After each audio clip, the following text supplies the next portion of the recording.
பெனிக்ஸ் ஜெயராஜ் கேஸை விட இது கொடூரமான கேஸ். நகை அந்த பொம்பளை காரை கூட்டி வேலட் பார்க்கிங், அது கோயில் முன்னால் வேலட் பார்க்கிங் கிடையாது, 5 ஸ்டார் ஹோட்டலில் தான் வேலட் பார்க்கிங். நீ தான் தவறு. முதல்ல திமிரு அது. டெம்பிள் கார்டு அவன், வேலட் பார்க்கிங் டிரைவர் இல்லாமல் அவன் வேலை இல்லை. அது 10 சவர நகையை வச்சிருக்க பொம்பளை அவள் தான் அதுக்கு பொறுப்பு. இன்னைக்கு ஒரு உயிரே போச்சு இல்லைங்க. வீடியோலாம் வந்து காரி துப்புறாங்க, உலகமே காரி துப்புதுங்க. இன்னைக்கு கொடூரமா இல்லை?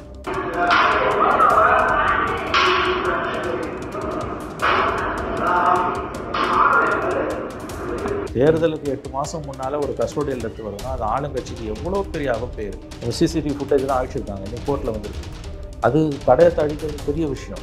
அப்புறம் அவர் உடம்புல 44 இடங்களில் காயம். ஆமாம், காயப்படாத உறுப்பே இல்லைன்றாங்க. எங்கள் பசங்க அவங்களா போல வீரர்கள் அனுப்பித்தானே போனாங்க. உயர்ந்து இதெல்லாம் அந்த குடும்பத்துக்குலாம் எந்த தகுதியும் கிடையாது பற்றி பேசுறது. மேலதிகாரி சொல்லி தான் எங்கள் பிள்ளைங்க செஞ்சாங்க, எங்கள் புருஷனுங்க செஞ்சாங்க, எங்கள் அண்ணனுங்க செஞ்சாங்க, எங்கள் அப்பனுங்க செஞ்சாங்கன்னு யாராவது சொன்னாங்கன்னா அதோட அயோக்கியத்தனம் எதுவும் கிடையாது.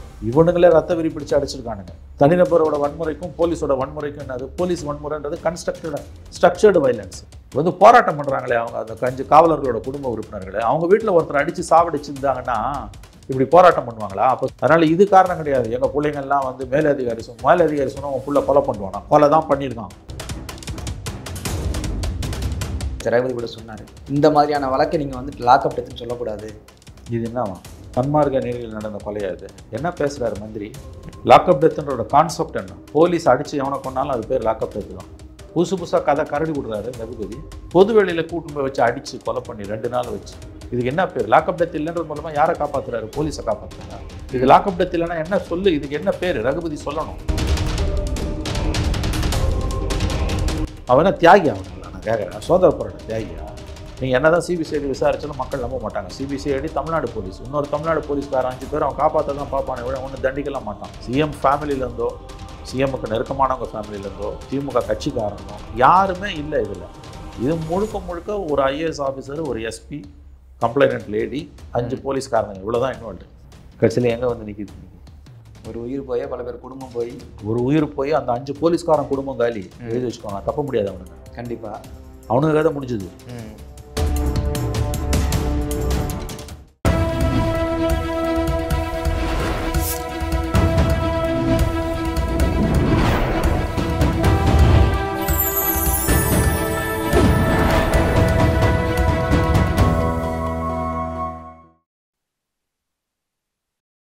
சேனல் 5 தமிழ் நேயர்களுக்கு வணக்கம். இன்றைய நேர்காணலில் நம்மோடு இணைந்திருப்பவர் மூத்த பத்திரிகையாளர் திரு மணி அவர்கள். வாருங்கள், அவரோடு பேசுவோம். சார் வணக்கம் sir. Lockup death, Jayaraj, Bennix, அதுக்கப்புறம் இப்போது அஜித் குமார் அப்படின்னு 28 வயது வாலிபர், அவர் தாக்கப்பட்ட அந்த காணொலி இன்றைக்கி தான் வெளியாச்சு. அதை நீங்கள் பார்த்துருப்பீங்க. காவல்துறையினுடைய மூர்க்கமான ஒரு தாக்குதல் அப்படின்னு. இந்த காணொலி, இந்த வழக்கு, இதை பார்க்க உங்களுடைய கருத்து என்ன சார்? இல்லை, ரொம்ப மோசமான துயரமான சம்பவம். எவ்வளோ தவறுகள் நடந்தாலும் காவல்துறை பாடம் கற்க மறுக்கிறது. ஆட்சிகள் மாறினாலும் காட்சிகள் மாறவில்லை. எடப்பாடி பீரியடில் பெனிக்ஸ் ஜெயராஜ்னா, ஸ்டாலின் பீரியடில் அஜித் குமார். எடப்பாடிக்கு ஒரு சாத்தாங்கணும், ஸ்டாலினுக்கு ஒரு திருப்புவனம். அதுவாது ஒரு சிஸ்டத்துக்குள்ளே வந்துடுச்சு. அரெஸ்ட் பண்ணி எஃப்ஐஆர் போட்டு ஸ்டேஷனில் வச்சு அடித்தாங்க. முறையாக கைது காண்பிக்கப்பட்டு தான் custodial death, proper custodial death. இது இல்லீகல் கஸ்டோடியல் டெத். இது அதை விட இது மோசம். பெனிக்ஸ் ஜெயராஜை விட அஜித் குமார் படுகொலை என்பது ஒரு கொடூரமானது. சாத்தாங்குளத்தை விட திரும்ப வேணும் சம்பவம் ரொம்ப மோசமானது. ஏன்னா மறுபடியும் சொல்ல, அது ஒரு சிஸ்டத்துக்குள்ளே வந்துடுச்சு. இது சிஸ்டத்துக்குள்ளே வரல. எஃப்ஐஆர் போடலை, விசாரணை முறையாக ஸ்டேஷனில் கூப்பிட்டு நடத்த வேண்டியது நடத்தலை. யாராவது சமூக விரோதிகளுக்கு ஆளை கடத்திட்டு போனாங்கன்னா, பல இடங்களில் வச்சு தாக்கி கொலை பண்ணாங்கன்னா எப்படி இருக்குமோ அதே மாதிரி அது போலீஸே செஞ்சுருக்கு. ஸோ சாத்தாங்குளத்தை விட கொடூரமானது திருபுவனம் சம்பவம். அமைச்சர் ரகுபதி கூட சொன்னார், அதாவது இந்த மாதிரியான வழக்கை நீங்கள் வந்து லாக்அப் டெத்துன்னு சொல்லக்கூடாது. இது என்னவா? இதை பேர் என்னவா? வெளியில் வச்சு அடிச்சனால அப்படி சன்மார்க்க நீரில் நடந்த கொலையாது? என்ன பேசுகிறாரு மந்திரி? லாக்அப் டெத்துன்றோட கான்செப்ட் என்ன? போலீஸ் அடித்து எவனை கொண்டாலும் அது பேர் லாக்அப் டெத்து தான். புதுசாக கதை கரடி விடுறாரு ரகுபதி. இதுக்கு என்ன அர்த்தம்? இது என்ன கொலை? அது சொல்லுங்கள். இந்த கொலையை போலீஸ் பண்ணிச்சா யார் பண்ணா? அது ரகுபதி என்ன பதில் சொல்லுவார்? லாக்அப் டெத்துன்றதோட கான்செப்ட் என்ன? போலீஸ் கஸ்டடியில் இருந்து ஒருத்தன் செத்தானா அது லாக்அப் டெத். அது இல்லீகல் கஸ்டடியாகவும் இருக்கலாம், லீகல் கஸ்டடியாகவும் இருக்கலாம். சாத்தாங்குளத்தில் லீகல் கஸ்டடி. அதனால தான் சொன்னான், அட்லீஸ்ட் சிஸ்டத்துக்குள்ளே அவன் வந்துட்டான். ஸ்டேஷனுக்குள்ளே கொண்டு போனாங்க, அவனை அடித்து கொடுமைப்படுத்தி கொலை பண்ணாங்க. அந்த சம்பவத்தை நேரில் பார்த்த ஒரு பெண் காவலர் இன்னமும் அந்த சிபிஐ கேஸில் சிபிஐயோட சாட்சியாக இருக்கார். அவர் தான் அந்த காவலர்கள் அடையாளம் காமிச்சிட்டு இருக்காரு இன்னமும். ஸோ அது ஒரு சிஸ்டத்துக்குள்ளேயாவது வந்துடுச்சு அந்த வழக்கு. அதை விட மோசமானது இந்த வழக்கு. கைதே நீ பண்ணலை, கைது பண்ணாம புகாரே பதிவு ஆகலைங்க, எஃப்ஐஆரே பதிவு பண்ணல, எப்படி ஒருத்தனை கூப்பிட்டு விசாரிப்பேன்? சரி, ஸ்டேஷனில் கூப்பிட்டு விசாரி, பொது வெளியில் கூட்டின்னு போய் வச்சு அடித்து கொலை பண்ணி 2 நாள் வச்சு, இதுக்கு என்ன பேர்? லாக்அப் டெத் இல்லைன்றது மூலமாக யாரை காப்பாற்றுறாரு? போலீஸை காப்பாற்றுறாரா? இது லாக்அப் டெத் இல்லைன்னா என்ன சொல்லு, இதுக்கு என்ன பேர்? ரகுபதி சொல்லணும், ரகுபதி அதை சொல்லணும், இதுக்கு என்ன பேர்? நீங்களே சொல்லிட்டீங்க, விசாரணையே அதாவது எஃப்ஐஆரே பதிவு பண்ணாம வந்து டைரக்டா கூட்டி போய் அதை விட மோசம்ன்றாங்க. It's worse then lockup death. Lockup டெத்தாவது மறுபடியும் சொல்ல சிஸ்டத்துக்குள்ளே வந்துடுறாங்க. இதுக்கு கேஸே போடலை, எஃப்ஐஆர் போடலை, சிஎஸ்ஆர் போடலை, எஃப்ஐஆர் போடலை, எதுவுமே போடல. எந்த அதிகாரத்தின் கீழே இந்த தனிப்படை அவனை முதல்ல தனிப்படை தூக்கி இருக்கவே கூடாது. லோக்கல் போலீஸ் தான் அவனை விசாரிச்சிருக்கணும். அது கேள்வியாகவே இருக்கு. அவ்வளவு அவசரம் காட்ட என்ன தேவை? என்ன தேவை? மானாமதுரை எஸ்பி கீழே இருக்கக்கூடிய ஒரு தனிப்படைன்றது டிஎஸ்பி வந்து ஏதோ பந்தோபஸ்துக்கு போறாரு, பிரச்சனை வருதுன்னா சமாளிக்கிறதுக்கு அந்த நேரத்தில் போலீஸ் ஸ்டேஷன்லேருந்து காவலர்களை அழைக்க முடியாதுன்னு கையிலேயே வச்சிருக்க ஒரு டெம்பரரி அரேஞ்ச்மெண்ட். இந்த மாதிரி கேடுகட்ட காரியத்தை பண்ணுறதுக்குலாம் தனிப்படைக்கு எந்த அதிகாரமும் கிடையாது. இது லோக்கல் போலீஸு, ஜூரிஸ்டிக்ஷனல் போலீஸும் சொல்லக்கூடிய ஸ்டேஷனில் இருக்க அதிகாரிகள் தான் இதை விசாரிக்கணும். முதல்ல கம்ப்ளைண்ட் வாங்கணும், அதில் எஃப்ஐஆர் போடணும், அதுக்கப்புறம் தான் விசாரிக்கணும். எதுவுமே இல்லையே. இது என்ன நாடா இல்லை சுடுகாடா? இது லாக்அப் டெத் இல்லைன்னா யாருக்கு சர்டிஃபிகேட் கொடுக்குறாரு ரகுபதி? என்ன சொல்ல வர்றாரு ரகுபதி? ஒரு வெட்கக்கேடுங்க இதெல்லாம். லாக்அப் டெத் இல்லைன்னா இது என்ன பேருன்னு ரகுபதி சொன்னால் நல்லாயிருக்கும். எதிர்கட்சிகளால் செய்ய முடியாத சாதனையை, ஸ்டாலின் கவர்மெண்ட்டை கவுக்கிற வீழ்த்துற சாதனையை எடப்பாடி பழனிசாமியோ, நயினார் நாகேந்திரனோ, அண்ணாமலையோ, அன்புமணியோ, சீமானோ, விஜயோ, ஏன் அமித்ஷாவோ செய்ய முடியாத சாதனையை தமிழக காவல்துறை செய்து கொண்டிருக்கிறது.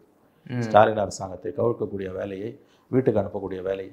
எலெக்ஷனுக்கு 8 மாதம் முன்னால் ஒரு கஸ்டோடியல் டெத் நடந்ததுன்னா அதோட கெட்ட பேர் ஆளும் கட்சிக்கு தானே வரும், முதலமைச்சருக்கு தானே வரும், காவல்துறையை கையில் வச்சிருக்க முதலமைச்சருக்கு தானே வரும்ன்ற புரிதல் முதலமைச்சருக்கும் இல்லை. இது கஸ்டோடியல் டெத் இல்லை, லாக்அப் டெத் இல்லைன்னா இது என்ன டெத்து? தற்கொலை பண்ணிட்டு செத்துட்டான் அவன். லாக்அப் டெத்தோட மீனிங் இல்லீகல் டெத். இல்லீகல் டெத்துன்னா முறையாக ஒரு மனிதன் வந்து ஒன்று தானாக செத்து போகணும், இல்லை யாராவது ஒன்று கொல்லணும். இது 2 இல்லாமல் அரசாங்கம் ஒரு மனிதனோட உயிர் எடுக்குதுன்னா முறையாக சட்டத்தால் அங்கீகரிக்கப்பட்ட வழிமுறைகள் மூலம் தான் அவனுக்கு மரண தண்டனை விதிக்கப்பட்டு அதை உயர்நீதிமன்றம் உறுதி செஞ்ச பிறகு உச்சநீதிமன்றத்துக்கு போகிறதுக்கு அவனுக்கு பணம் இருந்ததுன்னா போவான், இல்லைன்னா உயர்நீதிமன்றம் உறுதிப்படுத்தின பிறகு சட்டம் அவனை வந்து தூக்கு தண்டனை நிறைவேற்றும். இதை தவிர வேறு எந்த டெத்து நடந்தாலும் அது இல்லீகல் டெத்து தான். போலீஸ் கஸ்டடியில் ஒருத்தன் செத்தானா அதுக்கு லாக்அப் டெத்துன்னு தான் அர்த்தம். அதுக்கு லாக்அப்ன்ற பேரை வேணா நீ எடுத்துக்கோ, கஸ்டோடியல் டெத் அது, இல்லீகல் கஸ்டோடியல் டெத். இப்போ இதான் உங்களுக்கு முக்கியமா? பேர் தான் முக்கியமா?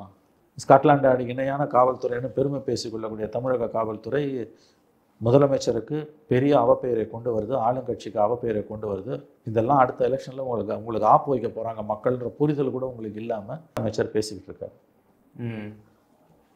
இதோட பழி யார் மேலே வரும்? அந்த சம்மந்தப்பட்ட போலீஸ்காரன் மேலே வராது, முதலமைச்சர் மேலேயும் ஆளுங்கட்சி மேலேயும் தான் வரும். இந்த குறைஞ்சபட்ச புரிதல் கூட ரகுபதிக்கு இல்லையா? இப்போ இப்படிப்பட்ட ஒரு மூர்க்கமான தாக்குதல், ஒரு வாலிபர் உயிரை விட்டுருக்காரு, இதெல்லாம் இந்த ஒரு 14 பவுன் நகைக்காக தான் இப்படி நடந்திருக்குன்னு நினைக்கிறீங்களா நீங்கள்? விசாரணையில் தான் தெரிய வரும். 10 பவுன் சொல்கிறாங்க, 10 பவுனுக்காக சில சமயத்தில் 10 பவுன் கூட நடந்துடும். அது உண்மை அது. ஏன்னா யாரும் விஐபியோட நகைன்றாங்க, அவங்களுக்கு வேண்டியப்பட்டவங்க ஒரு ஐஏஎஸ் அதிகாரி அங்கே இருக்க எஸ்பியை கூப்பிட்டு சொன்னார். அப்புறம் வேறு சில காவல்துறை வேறு அதிகாரிகள் பேர்லாம் அடிப்படுது. இதெல்லாம் நம்ம ஊர்ஜிதமாகாத தகவல்கள். இது ஏன் இந்த கேள்வியை கேட்டேன்னா, மிகப்பெரிய வழக்காக பார்க்கப்பட்ட இந்த பாலியல் வழக்காக தான் நம்ம பெருசாக பார்ப்போம். அதுக்கே இந்த மாதிரி சிவியரான ஆக்ஷன் எடுத்து நம்ம இது வரைக்கும் பார்க்கல. ஒரு நகைக்கு ஒரு பொருளுக்காக சில சமயத்தில் நடந்துடும், சில சமயங்களில் நடந்துடும். என்னன்னா கஸ்டோடியல் டெத் இந்த மாதிரி திருட்டு கேஸில் அடிச்சு கொள்வது ரொம்ப ரேர். யாரை கொல்லுவானுங்கன்னு கேட்டிங்கன்னா அப்படின்னா கூட ஹிஸ்ட்ரி ஷீட்டராக இருப்பான், அவன் ஏற்கனவே பல திருட்டு வழக்கில் சம்மந்தப்பட்டிருப்பான். ஆமாம், அவங்ககிட்ட யாராவது விஐபியோட நகை மாட்டிக்குதுன்னா அவனை மேலதிகாரிகள்கிட்ட செல்வாக்கு மூலமாகவோ அல்லது பணத்தை கொடுத்தோ என்ன பண்ணுவாங்க, அவங்ககிட்ட உண்மையை கக்க வைக்கணும்னு சொல்லும்போது சில சமயத்தில் அத்துமீறி அடிச்சுடுவானுங்க, செத்துருக்கான். அந்த மாதிரி கேஸ்லாம் இருக்குது, நானே பார்த்துருக்கேன். ஆனால் இது எப்படின்னு கேட்டிங்கன்னா வந்து ஒன்று பணம் படைச்சவங்க பொருளை இழந்திருக்கணும், அல்லது அதிகாரம் படைச்சவங்க பொருளை இழந்திருக்கணும். இந்த கேஸில் அதிகாரம் மிக்க ஒருவருடைய உறவினர்ன்றாங்க. அதனால் வெறும் 10 பவுன் கூட அது நடந்திருக்கலாம், நான் மறுக்கல, அந்த வாய்ப்பு இதில் இருக்குது. சில சமயங்கள் அப்படி நடந்திருக்குது. அதான் அங்கே அதிகாரம் வருது, பணத்தை விட அதிகாரம் வருது. சாதாரணமாக போலீஸ் வந்து கஸ்டோடியல் டெத் ஒருத்தனை நகையை காணா நீங்கள் போய் போலீஸில் கம்ப்ளைண்ட் கொடுக்கணும்னா முதல்ல கம்ப்ளைண்ட் எடுக்க மாட்டான். உங்களுக்கு தெரியும், எந்த வழக்காக இருந்தால் ஸ்டேஷனுக்கு போனாலும் கூடிய வரைக்கும் உங்களை தட்டி கழிக்க தான் பார்ப்பாங்க. எந்த ஒரு கேஸ் ஃபைல் பண்ணுறதுக்கு நீங்கள் தண்ணி குடிக்கணும், சிஎஸ்ஆர் போடுறதுக்கு நீங்கள் தண்ணி குடிக்கணும். அதுக்கு பிறகு தான் உங்களுக்கு வந்து எஃப்ஐஆர் வரும். அப்படியே எஃப்ஐஆர் வந்தாலும் இவங்க புலிங்க பாஞ்செல்லாம் ஒன்றும் பிடிக்க மாட்டாங்க. உங்களுக்கு செல்வாக்கு இருந்ததுன்னா நீங்கள் அவனை வச்சு போலீஸை வச்சு நடவடிக்கை எடுக்கலாம், இல்லைன்னா அப்படியே ஊற போட்டுருவாங்க. எப்போ இந்த மாதிரி பாஞ்சு பிடிச்சி அதை அடிக்கிற லெவலுக்கு போகும்னா, ஒன்று அதிகாரம் மிக்கவராக இருக்கணும் அல்லது பணம் படைச்சவராக இருக்கணும். இந்த கேஸில் அவங்க அதிகாரம் மிக்கவரில் அந்த பணத்தை பறிக்கொடுத்தது, நகையை பறிக்கொடுத்ததா சொல்லப்படுற பெண்மணி யாரோ ஒரு உயர் பெண் ஐஏஎஸ் அதிகாரிக்கு நெருக்கமானவர், நெருங்கிய உறவினர்ன்றாங்க. அந்த ஐஏஎஸ் அதிகாரியோட அழுத்தத்தில் தான் எஸ்பி வந்து தனிப்படையை வச்சு இவங்களை அடித்தாருன்னு தகவல் வருது. இதில் எவ்வளோ உண்மை எவ்வளோ பொய்ன்றது நாளைக்கு விசாரணைக்கு பிறகு தான் தெரிய வரும். எப்படி பண்ணியிருந்தாலும் இதுக்கு அரசாங்கத்துக்கு தானே கெட்ட பேர். தேர்தலுக்கு 8 மாதம் முன்னால் ஒரு கஸ்டோடியல் டெத்து வருதுன்னா அது ஆளுங்கட்சிக்கு எவ்வளோ பெரிய அவப்பேர். இந்த குறைஞ்சபட்ச புரிதல் கூட ரகுபதிக்கு இல்லையா? மெதப்பில் இருக்காங்க. 234 சீட்டு ஜெயிச்சிருவோன்னு, 234 ஜெயிச்சிருவோன்ற மெதப்பில் இருக்காங்க. இது வரைக்கும் 54 வருஷத்தில் எம்ஜிஆர் கட்சி ஆரம்பித்ததுக்கு பிறகு திமுக பேக் டு பேக் கவர்மெண்ட் ஒரு தடவை கூட வந்ததில்லை 11 எலெக்ஷன்லேயும். இந்த தடவை அவங்க நம்பிக்கிட்டு இருக்காங்க. அது வராங்க வராமல் போகிறாங்க, அது வேறு விஷயம். ஆனால் எலெக்ஷனுக்கு 8 மாதம் முன்னால் ஒரு கஸ்டோடியல் டெத்து நடக்குதுன்னா அது கண்டிப்பாக ஆளுங்கட்சிக்கு மிகப்பெரிய நெருக்கடி, முதலமைச்சருக்கு மிகப்பெரிய அவப்பெயர். இந்த புரிதலே இல்லாமல் ரகுபதி எதையோ பேசினு கிடக்கிறாரு. இது லாக்அப் டெத் இல்லைன்னு வியாக்கியானம் கொடுக்குறாரு. அப்போ இதுக்கு என்ன பேர்? அவனே சூசைட் பண்ணிட்டானா? வீடியோலாம் வந்து காரி துப்புறாங்கனாங்க, உலகமே காரி துப்புதுங்க இன்றைக்கி. கொடூரமாக இல்லை? இதுக்கு மேலே உங்களுக்கு என்ன எவிடன்ஸ் வேணும்? நான் கேட்குறேன், உங்களுக்கு இதுக்கு மேலே என்ன எவிடன்ஸ் வேணும்? அது கஸ்டோடியல் டெத் இல்லைன்னு சொல்கிறதுக்கு உங்களுக்கு என்ன எவிடன்ஸ் வேணும்? இந்த அளவுக்கு காவல்துறைக்கு யார் அதிகாரம் கொடுக்குறது? பொதுமக்களுக்கு இந்த மாதிரி அடிக்கலாம். இது ரொம்ப கொடுமையான விஷயங்க. இது பிரிட்டிஷ் சிஸ்டத்துலேருந்து வந்தது மாறவே இல்லை. ஆட்சிகள் மாறினாலும் காட்சிகள் மாறலை. பெனிக்ஸ் ஜெயராஜ் கேஸில் எப்படி அவனுக்கு அவ்வளோ தைரியம் வந்தது? சரி, எடப்பாடி பீரியடில் வந்து திராவிட மாடல் ஆட்சியில் ஏன் நடக்குது? திராவிட மாடல் ஆட்சியில் எப்படிங்க ஒரு கஸ்டோடியல் டெத்து நடக்கும்? 24வது டெத்து. இது ஒரு 4 மாதம் 4.5 வருஷத்தில் 4.25 வருஷத்தில் 24 டெத்துனா வருஷத்துக்கு 6 டெத்து நடக்குது. இது ரிப்போர்ட்டட். அன்ரிப்போர்ட்டட் எவ்வளோ இருக்கும்? அன்ரிப்போர்ட்டட் இந்த மாதிரி டபுள் ட்ரிப்பிள் இருக்கும். எப்படி இது நடக்குது உங்களுக்கு? இப்போ சிசிடிவி ஃபுட்டேஜ்லாம் அழிச்சிருக்காங்க. இன்றைக்கி கோர்ட்டில் வந்துருக்குது. கோயிலில் இருக்க சிசிடிவி ஃபுட்டேஜ் அழிச்சிருக்காங்க. அது தடயத்தை அழிக்கிறது பெரிய விஷயம். சிசிடிவி கேமரா ஒரு பக்கம், இன்னொன்று அறநிலையத்துறை கட்டுப்பாட்டில் இருக்கக்கூடிய கோயில். அந்த கோயில் ஆமாம், அங்கே இருப்பாங்க நிர்வாகம். அதுதான் அவங்க அந்த கோயில் ஃபுட்டேஜை வந்து கோயில் நிர்வாக அதிகாரி சொல்கிறாரு, அந்த எஸ்ஐ தான் வீடியோவை கட்டி எடுத்துகிட்டு போயிட்டாருன்றாரு. அது பெரிய தப்புங்க. அது சில சமயத்தில் நீ மெயின் கேஸ்லேருந்து விடுதலை ஆகிடுவேன், ஆனால் சாட்சியத்தை அழிச்ச கேஸில் அது உள்ளே போயிருக்கான். எவ்வளோ பேர் உள்ளே போயிருக்கான் நான் பார்த்துருக்கேன். கொலை கேஸ்லேருந்து தப்பிச்சிடுவான், ஆனால் கொலை கேஸில் சாட்சியத்தை அழிக்க முயற்சி பண்ணால் டெஸ்ட்ரக்ஷன் ஆஃப் எவிடன்ஸ் தனி கேஸ். அதில் தனியாக ஜெயிலுக்கு போயிருக்கான். எஸ்ஐ தான் வாங்கிட்டு போனது. எஸ்ஐ தான் வாங்கிட்டு போனாலும் கோர்ட்டில் சொல்கிறாங்க. அப்புறம் அவர் உடம்புல 44 இடங்களில் காயம். காயப்படாத உறுப்பே இல்லைன்றாங்க. இவ்வளவும் 10 சவர நகைக்கு செய்வாங்க மேலதிகாரி சொல்லிட்டாருன்னா. இதில் போலீஸ்காரனை மட்டும் அரெஸ்ட் பண்ணினா எஸ்பியை நீங்கள் சஸ்பெண்ட் பண்ணணும். எஸ்பி சொல்லி தான் செஞ்சான்னு அவங்க சொல்கிறாங்கல்ல. இல்லை, நீ காலையில் நியூஸ் பார்த்துருப்பீங்கன்னு நினைக்கிறேன். அந்த 5 காவலர்களுடைய பெற்றோர்கள் உறவினர்கள்லாம் போராட்டம் பண்ணுறாங்க. எங்கள் பசங்க அவங்களா போல உயரதிகாரிகள் அனுப்பித்தானே போனாங்க. உயர்ந்து இதெல்லாம் அந்த குடும்பத்துக்குலாம் எந்த தகுதியும் கிடையாது பற்றி பேசுறது. உயர் அதிகாரி உத்தரவு போட்டால் கூட இல்லீகல் ஆக்டிவிட்டியை செய்யறதுக்கு உனக்கு எந்த அதிகாரமும் கிடையாது. முடியாதுன்னு ஈஸியாக சொல்லலாம். செஞ்சுனா நீயும் குற்றவாளி தான். உன் மேலதிகாரி சொன்னால் ஒருத்தன் துப்பாக்கி கற்று சுற்றுவியா நீ?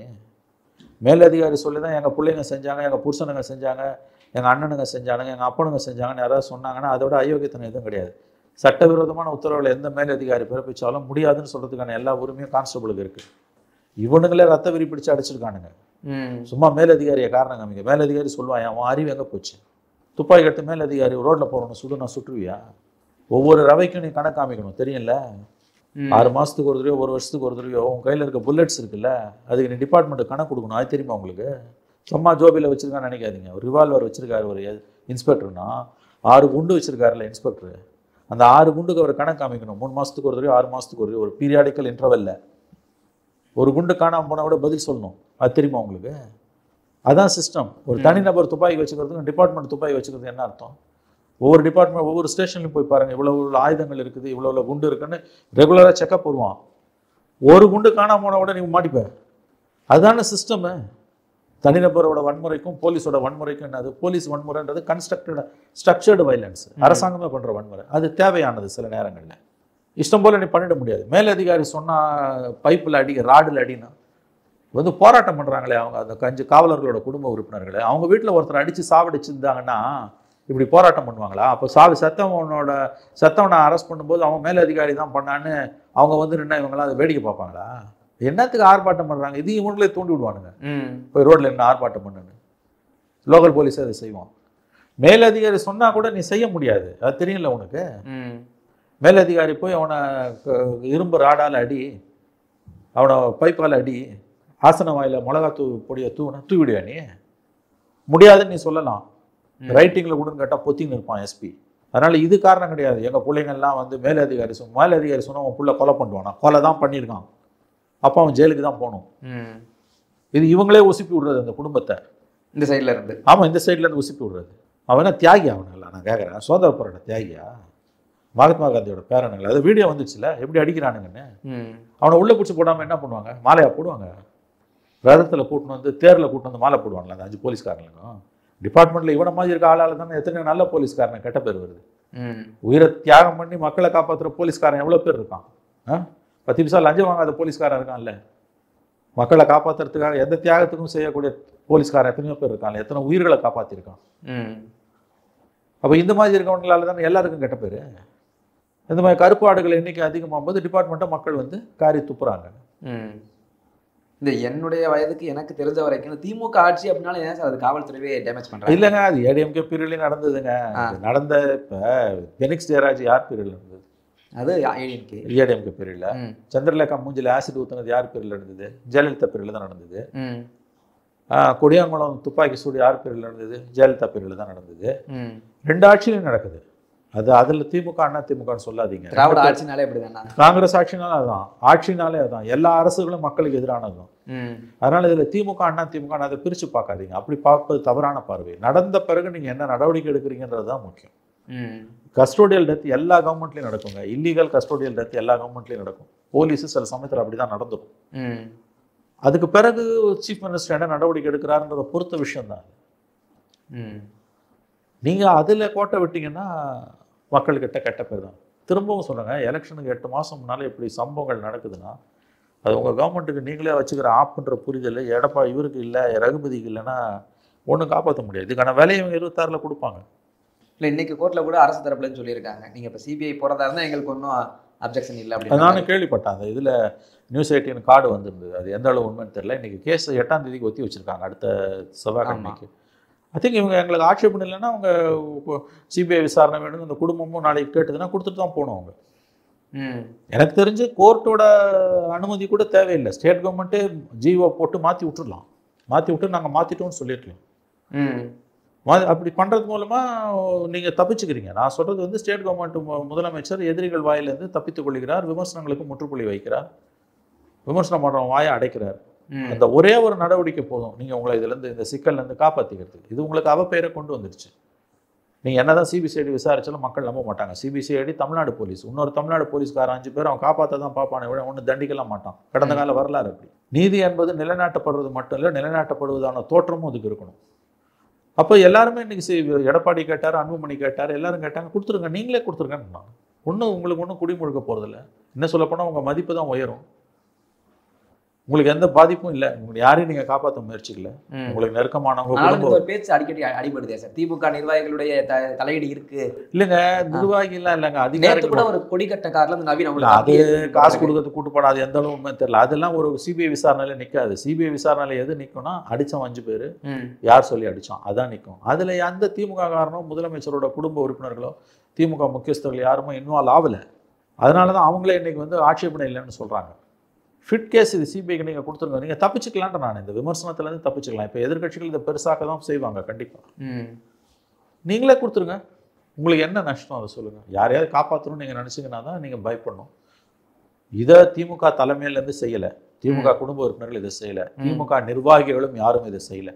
இது முழுக்க முழுக்க அந்த சம்மந்தப்பட்ட அந்த லேடி நகையை பறிகொடுத்து தான் சொல்கிற லேடிக்கு நெருக்கமான ஒரு பெண் உறவினர் ஐஏஎஸ் அதிகாரியாக இருக்கிறார். அவர் தொலைபேசியில் அழைச்சி அந்த எஸ்பியை சொன்னதால தான் நடந்ததுன்றது தான் இன்றைக்கி இருக்கக்கூடிய விஷயம். இல்லை, அது வராது. அது நீங்கள் அதிகாரப்பூர்வமாக நீங்கள் ஒரு அதிகாரி பேரை எப்படி வந்து நீங்கள் ஐஏஎஸ் ஆஃபீஸர் பேரை சொல்ல முடியும்? நீங்கள் கோர்ட்டில் சொல்லியிருக்காங்க அதை இப்படி இருக்குன்னு. ஆமாம், நான் என்ன சொல்கிறேன்னா, உங்களுக்கு திமுக காரன் யாரும் இதில் இன்வால்வ் இல்லைங்க. நீங்கள் மற்ற கேஸ் மாதிரிலாம் இதில் எந்த கட்சிக்காரனும் இன்வால்வ். இப்போ அண்ணா யூனிவர்சிட்டி கேஸில் பேர் அடிப்பட்டது. ஆமாம், யார் அந்த சாருங்க? அந்த மாதிரி இந்த கேஸில் எந்த திமுக காரனும் இன்வால்வ் இல்லை. என்னால் அது உறுதியாக சொல்ல முடியும். அப்படி இருக்கும்போது நீங்களே கொடுத்துருங்களேன்றாங்க. அது இருந்தால் கூட சிபிஐக்கு பயப்படலாம் நீங்கள், அது லாஜிக்கு. இல்லை வேறு யாராவது நெருக்கமானவங்க இருந்தாங்கன்னா நீங்கள் பயப்படலாம். அப்படி யாருமே இல்லை. சிஎம் ஃபேமிலியிலேருந்தோ சிஎம்முக்கு நெருக்கமானவங்க ஃபேமிலியிலேருந்தோ திமுக கட்சிக்காரனோ யாருமே இல்லை இதில். இது முழுக்க முழுக்க ஒரு ஐஏஎஸ் ஆஃபீஸர், ஒரு எஸ்பி, கம்ப்ளைனட் லேடி, 5 போலீஸ்காரங்க, இவ்வளோ தான் இன்வால்வ்டு.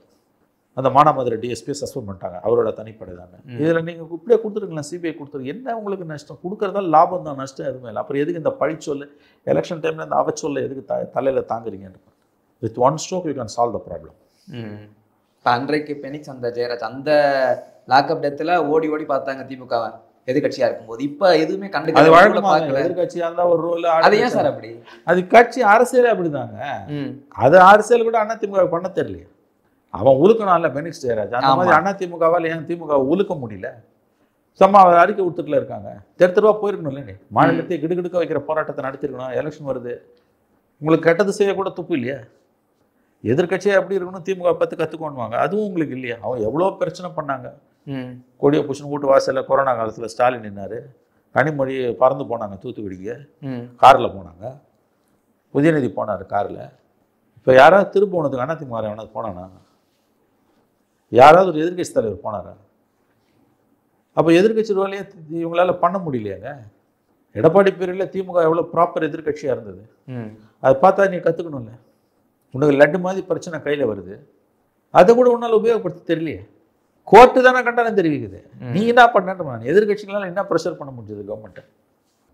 ஆகவே எதிர்கட்சிகளுக்கும் புத்தி இல்லை, எதிர்கட்சிகளுக்கும் சாமர்த்தியம் இல்லை, எதிர்கட்சிகளுக்கும் திறமை இல்லை, எதிர்கட்சிகளுக்கு யோசனை இல்லை, எதிர்கட்சிகளிடம் உழைப்பு இல்லை.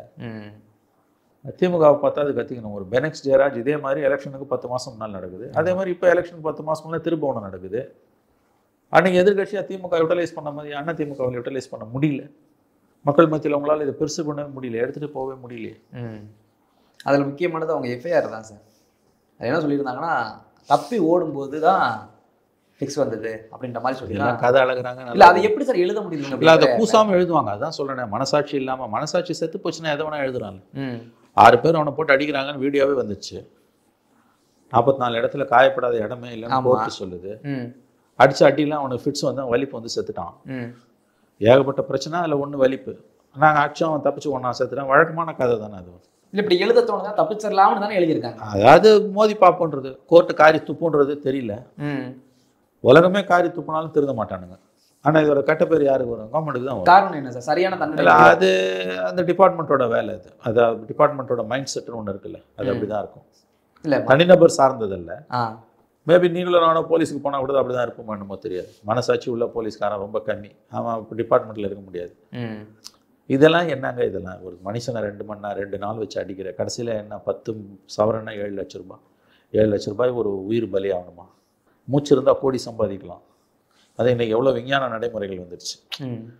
திருநவனெல்லாம் அடிச்சுலாம் அவசியமே இல்லை. எவ்வளோ விஞ்ஞான அணுகுமுறைகள் இருக்குது. யார் அடித்து சாவடிக்கிறான்னு தெரியுமா? டெரரிஸ்ட்டை, மாவோயிஸ்ட்டை தான் அடித்து சாவடிக்கிறான். திருட்டு கேஸில் மாட்டினவங்களாம் அடித்து சாவடிக்கலாம். அந்த காலம் அது. இப்போ அதுக்கு அவசியமே இல்லை. எவ்வளவோ தொழில்நுட்பம் வளர்ந்துருச்சு. கக்க வச்சுருவானுங்க உண்மையை. 2 நாள் கஸ்டடியில் இருந்தீங்கன்னா அவங்க தொடாமல், அவங்க நகம் கூட உங்கள் மேலே விடாமல், சேதாரம் இல்லாமல் நீ வெளியில் போவ. ஆனால் உண்மையை வாங்கிடுவாங்க. அவ்வளோ டெக்னிக்ஸ் இருக்குது இன்றைக்கி. இல்லை, இத்தனை மக்கள் பார்க்கும்போது நான் காலையில் தான் அதே தான், இவ்வளோ மக்கள் பார்க்கும்போது அடிக்கிறான்னா அவனுக்கு எங்கே தைரியம் வருது? ஒரு சின்ன பையன் சொல்கிறான், அவங்க ஒரு அம்மா வயசானவங்க சொல்கிறாங்க, எல்லாரும் பார்க்கும்படி தானே இப்போ அடி வாங்கியிருக்காங்க, அவங்களை அடியை கொடுத்துருக்காங்க. இப்போ பயம்னு இல்லை தானே? பயம் இல்லை. அந்த பயம் இல்லைன்னா அது எங்கேருந்து வரும்னா மேலதிகாரி கொடுக்குற தைரியம். அதை தான் கேட்குறேன் சார். மேலதிகாரி கொடுக்குற தைரியத்தில் தான் இவன் அடிக்கிறான். இது ரொம்ப வித்தியாசமான ஒரு லாக்அப் டெத்து தான் இது. It's a custodial death. கைதே பண்ணலை, எஃப்ஐஆர் போடலை. இப்போ சந்தேகத்தின் பேரில் கூட்டு போட்டு அடிக்கிறான். இதனால யாரை பற்றி வேணால் யார் வேணால் செய்யலாமே. சம்மரில் இந்த 5 கான்ஸ்டபிளும் 6 பேரும் டிஸ்மிஸ் பண்ணணும் இவங்களை. பெனிக்ஸ் ஜெயராஜ் கேஸை விட இது கொடூரமான கேஸ். திரும்பவும் சொல்லலாம், அது சிஸ்டத்துக்குள்ளே வந்துடுச்சு. சிஸ்டத்தில் இல்லாமல் அடிக்கிறான்னா நாளைக்கு யாரை வேணால் அடிப்போம். வெறி பிடிச்ச நாய் யாரை வேணால் கடிக்கும். இந்த தைரியத்தை இவங்களுக்கு யார் கொடுத்தது? இன்னும் அவங்க குடும்பம்லாம் வந்து இன்றைக்கி வந்து போராட்டம் பண்ணுறாங்க. சுதந்திர தியாகிகளை திருப்பூர் குமரனாங்க. சம்மரிலே டிஸ்மிஸ் பண்ணணுங்க. இதெல்லாம் அடுத்த போலீஸ்காரன் பயப்படுவான் இதை அடிக்கிறதுக்கு. ஆனால் தெரியலையே சார், ஜெயராஜ் பெனிக்ஸில் அப்படி தான் தெரிஞ்சுலங்க. ஆட்சியாளர்களை காப்பாற்றுறான். எந்த கவர்மெண்ட் வந்தாலும் காப்பாற்றுது அவங்கள தான். இது இவர்களாகவே ஆட்சியாளர்கள் இதோட சீரியஸ்னஸ் தெரியாமல் விளையாடிக்கிட்டு இருக்காங்க. இவங்களாவே ஒரு ஜீவோ போதும் சிபிஐக்கு மாத்திரம்னு முடிஞ்சு போச்சு கதை. அது விஷயம் தொங்கிட்டு இருக்கீங்க. திமுக தப்பிக்க ஒரே வழியாக தான் இது கோர்ட்டில் இழுத்துன்னு இருக்குது. சிபிஐ விசாரணைக்கு ஆட்சேபணம் இல்லைன்னு சொல்லியிருக்காங்க. ஆனால் கோர்ட் ஆர்டர் பண்ணல. ப்ரேயர் யாரோட ப்ரேயர்னு தெரியல. அந்த குடும்பம் அதில் பெட்டிஷனராக இருக்கான்னு தெரியல. அவங்க அவங்க சோகத்தில் மூழ்கி இருப்பாங்க. ம். கஸ்டோடியல் இடத்துல சாவறவன் எல்லாம் வறுமையில் வாடுறவன், தாழ்த்தப்பட்ட மக்கள், இடைநிலை சாதிகள் தானே சாவறாங்க. ம். இது என்றைக்குமே போலீஸ் அவங்களுக்கு எதிராக தான் நிற்கும். துட்டு இருக்கவங்ககிட்ட என்றைக்கு போலீஸ் போயிருக்குது? அப்போ இவ்வளோ நடந்த பிறகும் இதில் வந்து ஒழுங்காக செயல்பட வேண்டியது அரசு.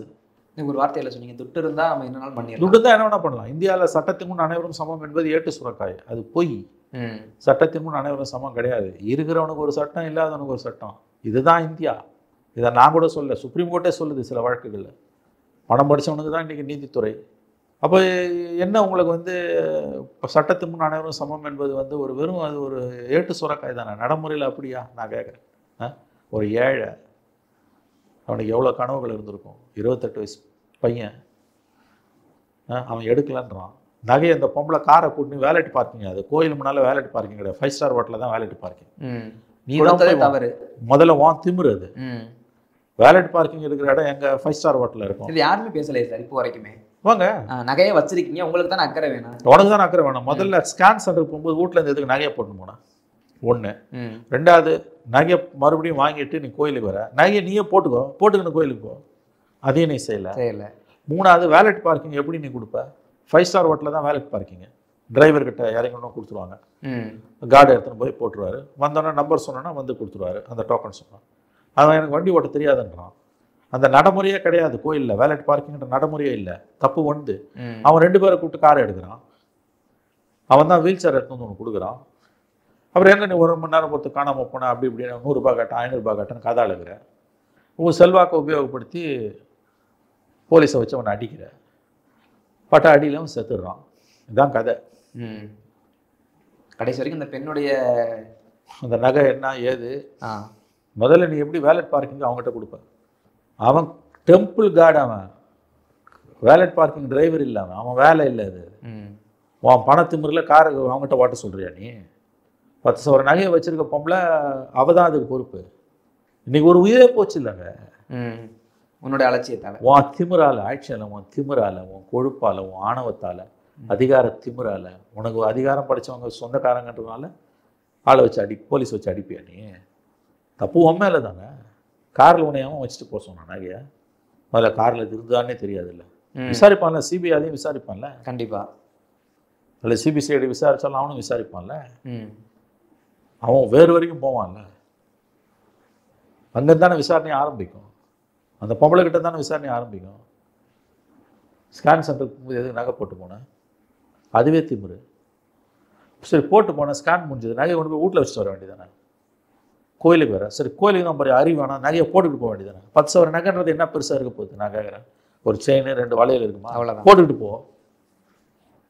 அதை காரில் வைப்பேன்னா எந்த மழைன்னா காரில் வச்சுட்டு போனான். காரில் வச்சுட்டு போனால் போயிடும். காரில் உள்ள உடைமைகள் காணாமல் போனால் நிர்வாகம் பொறுப்பாளர் எழுதி வச்சிருக்காங்க. எல்லா கோயிலும் எழுதி வச்சிருக்கான்ல, நிர்வாகம் பொறுப்பு இல்லைன்னு. டயரை கட்டுறது தான் போலீஸ் தடுக்கும். டயரை கட்டி வித்துன்னு போகிறத வாருக்குள்ளே இருக்கிறத கையை விட்டு தானே அவங்க பண்ண முடியும்? அவன் சொன்னமே அவன் வேலை இல்லை, அது கோயில் நிர்வாகத்தோட வேலை கிடையாது. ஆக்சுவலாக இவங்க மேலே தான் கேஸ் போட்டுருவாங்க. வச்சுட்டு போனேன்னு சொல்லி இவங்க மேலே தான். எத்தனை போலீஸ் ஸ்டேஷனில் உங்களுக்கு வந்து வெளியிலேருந்து வந்து காரை விட்டுட்டு போவாத, பைக்கை விட்டு போவாதன்றான். அங்கேயே பாதுகாப்பு இல்லை. இந்தியா பூரா, தமிழ்நாடு மட்டும் இல்லை, இது பத்திரமான இடத்துல விட்டு வாங்கன்னுவாங்க. நாங்கள் காலேஜில் என்ன படிக்கும்போது என்எஸ்எஸ்க்கு சைக்கிள் எடுத்து போய் விடுறோன்னா விட்டுட்டு டிராஃபிக் கூப்பிட்டு போவாங்க. ஒரு 4 மணி நேரம் இருந்துட்டு கொண்டு வந்து விடுவாங்க. அப்போ என்ன சொல்லுவாங்க, அவர் வந்து நல்லா மறக்க முடியாது. நான் சொல்ல ஒரு 40 வருஷத்துக்கு மேலே ஐயன்னு ஒரு இன்ஸ்பெக்டர் இருந்தார். டான்ஸ் எல்லாம் ஆடுவார் டிராஃபிக்கில், ரொம்ப ஃபேமஸ். அவர் என்ன பண்ணுவார், நானும் என்னோட ஃப்ரெண்டு சைக்கிள் கொண்டு போய் விட போனோம் D1 போலீஸ் ஸ்டேஷனில். தம்பிங்களா, இங்கே வண்டி விடாதீங்க, பக்கத்தில் தான் பத்திரமான இடம் விட்டுருவோம். சார் இங்கே விடாத, நான் சொல்கிறேன், அவ்வளோதான். இவனுங்கெல்லாம் ரொம்ப யோகியமானுங்க, எங்கள் வண்டியை எடுத்துருவானுங்க, நீ போய் வண்டியை எங்கன்னா பத்திரமா விட்டுவானுங்க. இதுதான் லட்சணம். அதனால் உடைமைன்றது வந்து உங்களுக்கு வந்து காருக்குள்ளே இருக்கக்கூடிய உடைமை என்பது வந்து உன்னோட உடைமை. அதை நீ விட்டுட்டு போக முடியாது. உன் தப்பு அது. அது எவ்வளோ பெரிய தப்பு, எவ்வளோ பெரிய சம்பவமாக வந்திருக்கு இன்னைக்கு. ஒரு நொடி யோசிச்சு பாருங்களேன். இந்த பாவத்தெல்லாம் எங்கே போய் அந்த பொம்பளை கழுவா? பறி கொடுத்த பொம்பளை அந்த அம்மா எங்கே போய் இந்த பாவத்தை கழுவுவாங்க? உன் 10 சவர நகைக்கு ஒரு உயிர் கேட்குதா? தப்பு உன் மேலே. உன்ன மாதிரி தானே அவனை பெத்தவளும் ஒரு தாய். அந்த வயிறு எவ்வளோ எரியும்? ஒரு நொடி நீ யோசிச்சு பார்த்தியா? அதிகார திமிரில் எப்படியா நகையை வாங்கணுன்ட்டு கடைசியில் எங்கே வந்து நிற்கிது?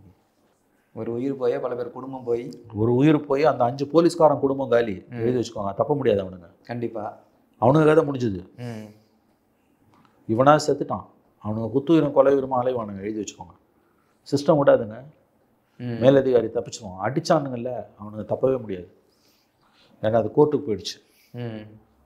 இந்த ஜட்ஜ் இன்னைக்கு சொல்லியிருக்காருல்ல, விசாரணை நிறுத்து போனால் நாங்கள் தலையிடுவோம். ஆமா, மானிட்டரிங் பண்ண ஆரம்பிச்சானுங்கன்னா காலி வேணுங்க. அடிக்க சொன்ன எஸ்பியோ டிஐஜியோ தப்பிச்சிருவாங்க, டிஎஸ்பி தப்பிச்சிருவாங்க. இப்போ அவன் குடும்பமும் அந்த 5 பேர் குடும்பமும் தெருவுக்கு வரும். அவங்களும் மனிதர்கள் தானே. இன்னைக்கு வந்து ஸ்டேஷன் பண்ணாலும் அவங்க ஆர்ப்பாட்டம் பண்ணுறாங்க. இப்போ தெரியுது இல்லை, எத்தனை பேர் உங்கள் பிள்ளைங்க லாக்கப்பில் போட்டிருப்பாங்க. இன்னைக்கு உங்களுக்கு வருது. சிஸ்டம் காப்பாற்றணும். சிஸ்டம் சரியில்லை, அது அப்படி தான் இருக்குது. ஆட்சியாளர்கள் உஷாராக இருக்கணும். ஆட்சியாளர்கள் இதை பற்றின புரிதலே இல்லை. எலெக்ஷனுக்கு 8 மாதம் முன்னால் இது நடக்குதுன்னா நம்ம கவர்மெண்ட்டை இது காவு வாங்க போகுதுன்ற புரிதல் வேணும். எடப்பாடிக்கு ஒரு பெனிக்ஸ் ஜெயராஜ், ஸ்டாலினுக்கு ஒரு அஜித் குமார், அவ்வளோதான். எங்களுடைய பல்வேறு கேள்விகளுக்கு நேரத்தை ஒதுக்கி பகிர்ந்து மிகவும் நன்றி சார். தொடர்ந்து பேசுகிறேன்.